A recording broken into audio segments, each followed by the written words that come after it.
Today is Friday, May 6th. Welcome to First Things First, Simply Cyber's daily morning cybersecurity threat briefing. I'm your host, Gerald Auger, and over the next 30 minutes, I'll be delivering the top cybersecurity news of the day and providing expert analysis on each of these stories on what it means to you as a practitioner, or if you're looking to break into the industry, we got something, hot and spicy on the plate for you. Shout out and thanks to this stream sponsor, Barricade Cyber Solutions. Cyber criminals have stolen your company's data and derailed your business operations. Barricade Cyber Solutions will help you resolve this ransomware attack and get your business back on track. Definitely think of it as like 911 for ransomware incidents. I want to remind you, if you hold professional certifications that require CPEs or CEUs, sometimes they're called, each episode of First Things First is worth half a CPE, so they stack 2.5 a week, 10 a month. If you've done the GRC Analyst Master Class in 2 months of First Things First, that's 27 CPEs. You're just knocking it out of the park. Guys, we got you covered here on the channel. If you're live, love it. Thanks for being here. I see you guys queuing up in chat, 31 of you, very, very nice. Good Friday, guys. If you're watching on replay, thanks for catching the stream. As always, you can watch that timer right in the middle of the screen, count down to 0. When it gets to 0, from roughly, we'll be diving into the stories. But for the next 1 minute and 27 seconds, I will be welcoming folks in the stream. Good morning, everybody. Special shout out to my good friends, Matt, Brent, and Lil Emerson, probably the youngest member of the Simply Cyber community, tuning in on Friday mornings. Hey, Emerson, nice to have you here. Hey, Just a Bite. Hey, Michael Taylor, good to see you. Usha, like Teen Spirit, good morning, good morning. Ashlyn Matthews, good morning. Hey, Scott Bush, good to see you. Josh Smith in the house. What's up, Josh? Hey, Ryan. Hopefully you guys, hey, Mark Lester, if you didn't catch the Tattoo Taboo episode last night, very therapeutic. It was a bit of a good old hangout, swapping stories and sharing tattoo pics. I did reveal my 2 tattoos to the community, for better or worse. So if you were there, I'm glad you were there. It was a really great experience for myself personally. Hey, Kimberly, good to see you. Hey, Dale, Gershon, happy Friday. Bernice, yes, it is. Hey, Christopher Word, good to see you. You're taking a test for Pro Security at 10 a.m. Very cool, Christopher Word. Good luck with that. I'm assuming 10 a.m. Eastern. Hey, Cybersecurity Central, Genchan. Dan, good morning to all of you guys. 50 people just crowding in here, bumping elbows. I love it. What's up, South Africa? Representing the African continent. Instream today. Hey, Anna Lynn. We got Miami. We got South Africa, frozen tundra. Guys, we are piling in from all over the place. I love the global community that is the Simply Cyber community, but the First Things First group, guys, we really cram in here every morning at 8 a.m. and share some community. All right, looks like the timer's gone off, so let's dig right in here. Pamela, good to see you. Justin Gold, I didn't know if you're in here or not, but I hope the car situation's good. Ooh, we got Canada. Victoria's going on in there. I love it. Guys, absolutely love it. I go back and watch the comments most days right afterwards, and it's always impressive and humbling to see how wide-reaching the First Things First morning cybersecurity briefing has reached. So very cool. I appreciate all of you guys. Let's get into the stories, yes? Okay, if you want to play along, go to cisoseries.com. cisoseries.com is produced by David Sparks and his gang over at CISO Series, and they do a wonderful job, and we appreciate it. It allows us to piggyback. So let's dig in, sit back, relax, and let's earn that half a CPE. From the CISO Series, it's Cybersecurity Headlines. It's Friday, May 6th, 2022. Decade-old bugs discovered in Avast and AVG antivirus software. Researchers have disclosed 2 high-severity vulnerabilities in Avast and AVG antivirus products which have gone undetected for 10 years. On Thursday, SentinelOne published a security advisory on these flaws, tracked as CVE 2022-26522 and 26523. Avast acquired AVG in 2016 for $1.3 billion. According to the cybersecurity firm, the vulnerabilities have existed since 2012 and therefore could have affected, quote, dozens of millions of users worldwide, end quote. The labs reported the vulnerabilities to Avast on December 20th, 2021, and they were patched by February 11th. There is no evidence, they say, of active exploitation in the wild. Excuse me. Okay. So if you don't know, Avast AVG, they're kind of like, the way I think of them is consumer grade anti-malware, software, right? So you install them on your computers. For the longest time, AVG had a free version that was pretty popular. In the world of anti-malware, there's like commercial grade, and this is where EDRs are, endpoint detection and response. So your Sentinel ones, your Microsoft Defender, Carbon Black, etc. And then there's your residential ones, because when you install anti-malware on your uncle's computer, he's not going to have a SecOps team behind it to do investigation and incident response and stuff like that. So you just put a residential grade one on there and hope for the best. And that's what AVG was, acquired by Avast. Now, what's really interesting is, first of all, this thing went for 10 years, which sucks. I really appreciate that Sentinel one, which is kind of a competitor-ish, released this research with the executive summary, which makes it very easy to read. Couple key things, guys. If you have, like I just said, many of us install AVG or Avast on our friends and family's computers just to give them some basic protection at zero cost typically, or you know what I mean, zero money cost. And so you want to make sure that they're updated. The cool thing is, it says Avast actually released a silent security update, so it kind of auto-patched, hopefully. There's no evidence of in the wild abuse, which is fantastic, which means this vulnerability is not being exploited, which means your pucker level should be a little bit more relaxed, if you get what I'm saying. What I find funny before I move on is that it's the anti-rootkit driver that's found to be vulnerable, right? Hilarious. Like the irony that the anti-rootkit is the thing that can lead to privilege escalation and full compromise, right? Which is, kind of, I mean, rootkit is more so you hide and you can't be discovered. You're like burying yourself in the system, but you can kind of do that as the impact using these two vulnerabilities, basically, right? It's not exactly one for one, but you get the idea. It's a little ironic that it's the anti-rootkit driver. Okay, so long story short, if you're using Avast, patch it, or make sure it's patched. Basically, it says here that they auto patch, so that's cool. Thailand and Hong Kong banks used most in business email compromise. The FBI has warned that fraudsters have tried to steal over $43 billion via business email compromise attacks over the past 6 years, with Asian banks the primary recipients of the stolen funds. The scam has grown to impact not only large enterprises, but also small and medium-sized businesses, SMBs, and even personal transactions. The Bureau has noted that real losses and attempted heists have risen particularly fast over the course of the pandemic. Scams have been reported in all 50 states and 177 countries worldwide, and although 140 countries have received stolen funds, banks in Thailand and Hong Kong were the most common destinations last year, followed by China, Mexico, and Singapore. All right. So, okay, so this is good. I will give the FBI a lot of credit here. The FBI has been working on making business email compromise, I guess, socially relevant. Like, ransomware dominates the landscape so heavily that business email compromise doesn't get as much.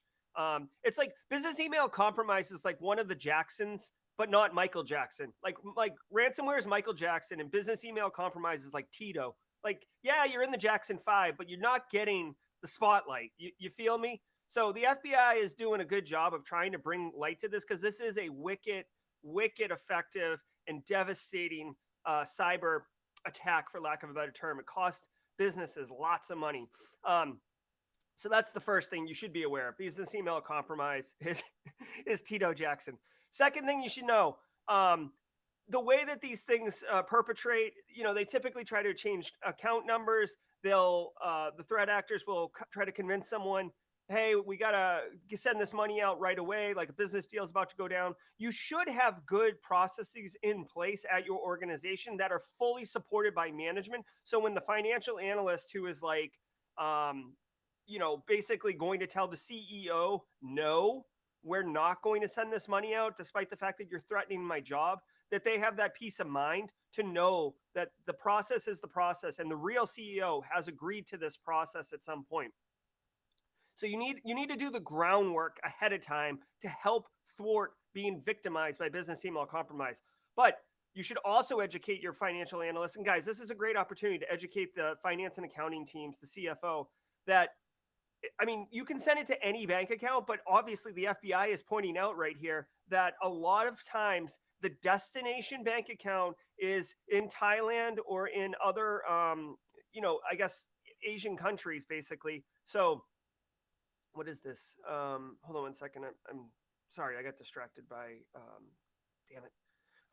So anyways, make them aware of that. So you should get your hackles up if you see a weird transaction and like a weird change the account number. But if it's like, you should get even more alarmed if it is an Asian country, because this is what's happening right here. Thailand and Hong Kong mostly. Okay. I'm guessing that Thailand and Hong Kong have less restrictions on holding money or validating transactions and that type of thing. So long story short, be careful. Every ISP in the US must block these 3 pirate streaming services. A federal judge has ordered all internet service providers in the United States to block 3 pirate streaming services operated by Doe defendants who never showed up to court and who hid behind false identities. The orders affect Israel.tv, Israeli-TV.com, and Sidarat.tv, that's SDAROT.tv, as well as related domains listed in the rulings which were issued on April 26. Each ruling provides a list of 96 ISPs that are expected to block the websites, including Comcast, Charter, AT&T, Verizon, and T-Mobile. But the rulings say that all ISPs must comply even if they aren't on this list. The defendants are liable for copyright infringement and violation of the anti-circumvention provision of the Digital Millennium Copyright Act. Tor project.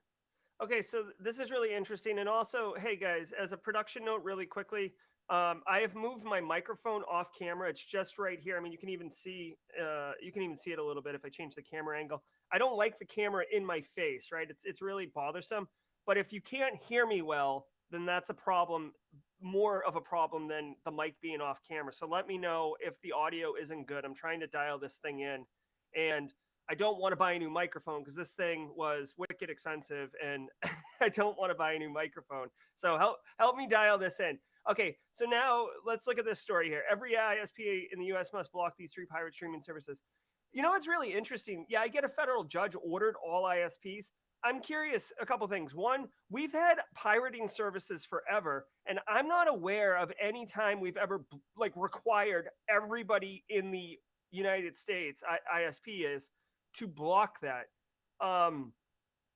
So you guys remember Pirate Bay, right? That was like a big one. Way back in the day, we had Napster and Kazaa, and that was more peer-to-peer, so you couldn't really block like the actual service itself. But I'm just curious how things have changed now versus back then. But they say 96 ISPs were told. I don't know. There's a lot going on in this story that's confusing to me. And this is wired.com, and I do like wired.com, but sometimes they go a little like all in, like every ISP, but then they say 96 ISPs were told. I think there's more than 96 ISPs in the United States. I mean, there's like smaller ISPs. Plus, okay, so a couple other things here. Let's get technical for a second. Yes, they're saying block it because it violates the Digital Millennium Copyright Act. But how are you going to block this? Are you blocking it based on domain name? Because I can just change my DNS resolver to point to not what the ISP's DNS resolver is and point to like Cloudflare or Cisco Umbrella or whatever, like any Google DNS. Like I could point to any DNS resolver. If it's the IP address, usually these streaming services are going to have a couple different ones. I guess you could block it at the IP, but then why don't you just hop on Tor or hop on a VPN and come out in like some other country that isn't in the US so that it's not blocked, right? So this is splashy, but technically you can circumvent this law. I think maybe they're just trying to make it harder. Again, I was trying to deal with my audio here, so I'm not 100% sure what's going on, but You could see this isn't the first time that they're blocking stuff, right? Financial institutions, similar bans on block websites, etc. So it's a little bit of censorship. You're quiet as well on the podcast. Okay. I don't know what you mean on the podcast, BSAC, like this podcast or the audio transaction from the Thursday that's put on Friday. Let me know. Okay, guys, let's keep rolling. Upgrades network speed performance with new system. The Tor project has published details about a newly introduced system called congestion control that promises to eliminate speed limits on the network. This new system is up and running in the Tor protocol version 0.4.7.7, the latest stable release available since last week. Congestion control will result in, quote, significant performance improvements in Tor, as well as increased utilization of our network capacity, say the maintainers of the project. This fix addresses one of its chief liabilities, which has been slow browsing speeds due to traffic congestion. All right. Sorry, guys, doing production stuff too. Let me know if the podcast, that the CISO series podcast, is actually low in volume. I have it turned to the same level that I normally do, trying to work this out. And for those of you who are chiming in about Joe Rogan style, yes, I know if this microphone is designed to be in my face, but it's really, I don't like it in my face, right? Like I can't see my monitors. My arm hits it when I try to reach my coffee. I want it off mic, off camera, and I don't want to buy a shotgun mic since this thing was, prohibitively expensive. All right, so this story really quick. Tor project upgrades network speed. Okay, guys, guess what? This is cool. Tor is how you access the dark web, deep web, whatever you want to call it. Going back to this story, if you want to get around stuff, you could use Tor. And there you go. The speed's good. So streaming services, you need good bandwidth. Tor just upgraded their network speed. This is like a 1-2 punch. That's all I'm going to say about that. Okay, good for Tor. And now new duka malware spreads via poisoned search results. A new malware framework known as duka, NETDOOKA, has been discovered being distributed through the private loader pay-per-install malware distribution service, allowing threat actors full access to an infected device. This previously undocumented malware framework features a loader, a dropper, a protection driver, and a powerful RAT component that relies on a custom network communication protocol. Researchers at Trend Micro warn that while the tool is still in an early development phase, it is already very capable. It's a malware distribution platform that relies on SEO poisoning, also known as search poisoning, which is an attack method in which the cybercriminals create malicious websites and use search engine optimization tactics to make them show up prominently in search results. Okay. This just goes to show the maturity and evolution of threat actors. So this whole service, this duka service, is basically, it's kind of a pay-per compromise, right? So depending on what your goals are, if you're just trying to build a botnet, if you're just trying to spray and pray that you get a good, valuable victim, that's kind of what this is, from my understanding, right? You pay per install on malicious malware, right? That's a redundant, but you pay for infection. They infect by showing up in search results and tricking people into going to the site. I don't understand how the dropper works, whether it's infecting the browser or if they're tricking people to download like a Trojan where they think they're downloading the Zoom client. In reality, they're downloading a piece of malicious software that's called zoom.exe, and they use SEO to push it to the top of the search results. Not 100% sure. Basically the key takeaway here is that threat actors, they're decentralizing their operations. This duka operation, their customer are other threat actors. They sell infected machines or the capability to infect machines to other threat actors. That's their bread and butter. That's their gold. Okay. And just as a quick aside, since they have a screenshot here, you can see here's the code. I don't expect you to read the code, but what's interesting is, and this is a pretty standard approach of like decent malware, this right here, according to the caption, is uninstalling the antivirus tools. So we talked about Avast, AVG, Microsoft Defender, all that crap earlier. Good malware will uninstall or disable security software on the machine before it starts really executing its payload. And that's basically to avoid detection, avoid interruption, and have higher efficacy of compromise, these type of things, right? So also sometimes as a fun fact, some malware will actually look to see what processes are running to see if it's running common analysis executables, right? So if you're running like procmon, and if you're running like PEID and cuckoo sandbox, like if you're running the tools that analysts would do to analyze malware, the malware will shut itself down too. So this is some of the stuff that's beyond just the malicious payload, but the actual kind of I don't know, the robustness of malware, modern malware, that is. Tony says Cyber Command did 9 hunt forward ops last year, including in Ukraine. Well, that's a fun term. National Security Agency Director and U.S. Cyber Command General Paul Nakasone said Tuesday that Cyber Command conducted 9 of these hunt forward operations in different countries last year, a data point he shared to illustrate why the command's use of persistent engagement is critical to its success. The 9 hunt forward operations conducted are an example of the persistent engagement model of cyber operations, which grew out of the 2018 Department of Defense strategy, he said. F5. I'm going to admit, guys, I totally got caught up in reading freaking comments and didn't even listen to that story. I'm so sorry. Hunt forward operations, again, I mean, kind of winging it here.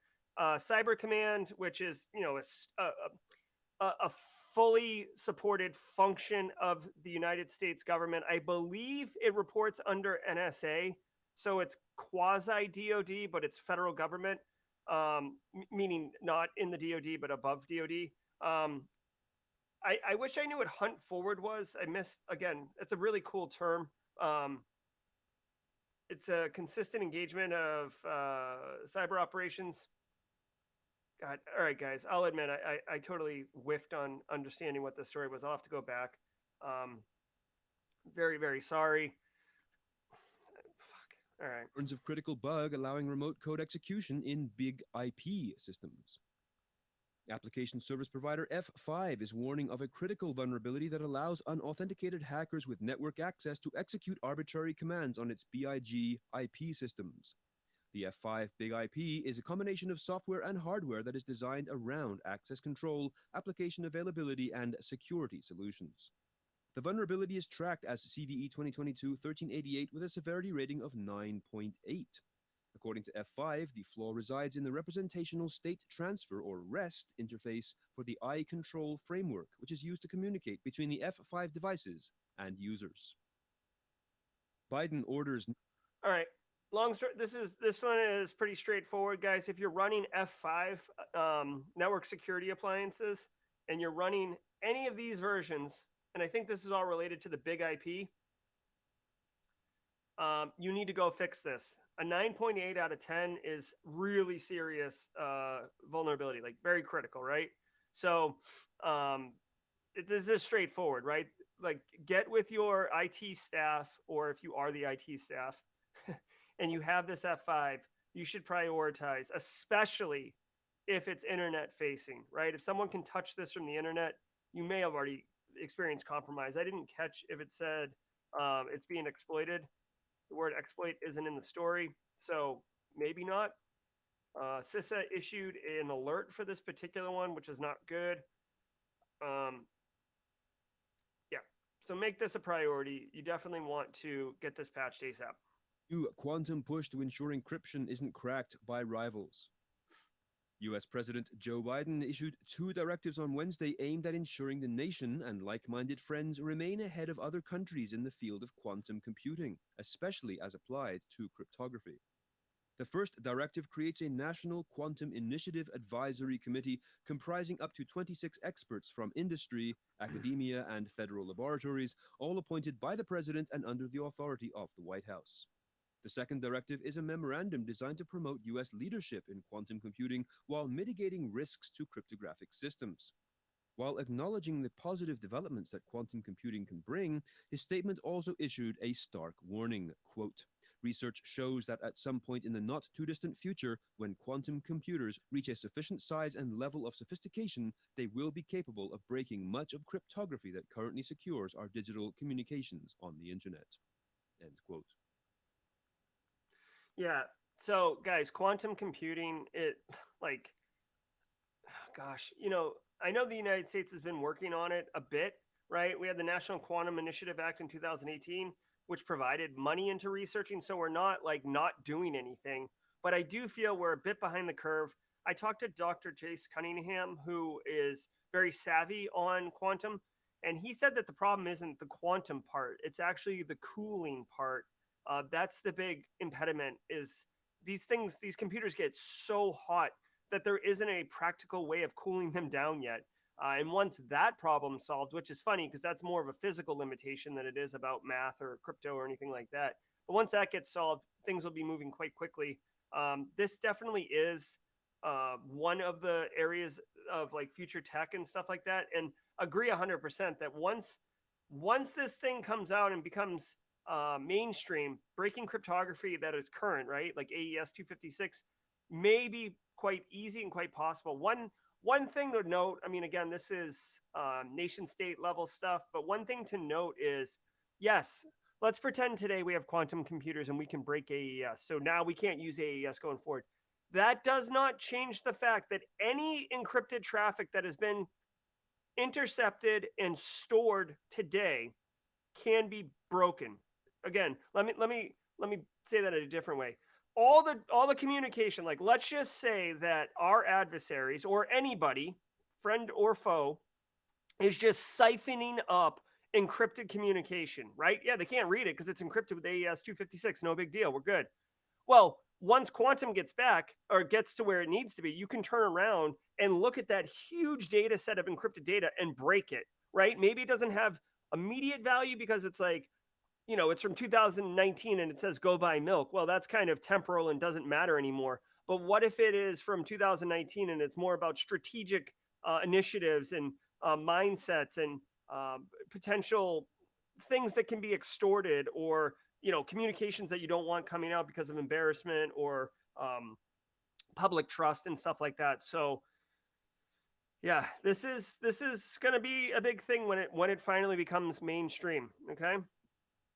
All right, let me turn the music down a little bit. Hopefully the volume's good. I'm going to play a sound effect really quick. Let me know how that sounds. How's the volume on that? I heard a couple of people yesterday in chat say that I played the spicy sound and it notified their entire office that I was playing the sound effect. So my bad if I'm playing it too loud. I'm going to turn this down just a smidge here. All right, guys. So that was the most, I'd say 98% of the news stories.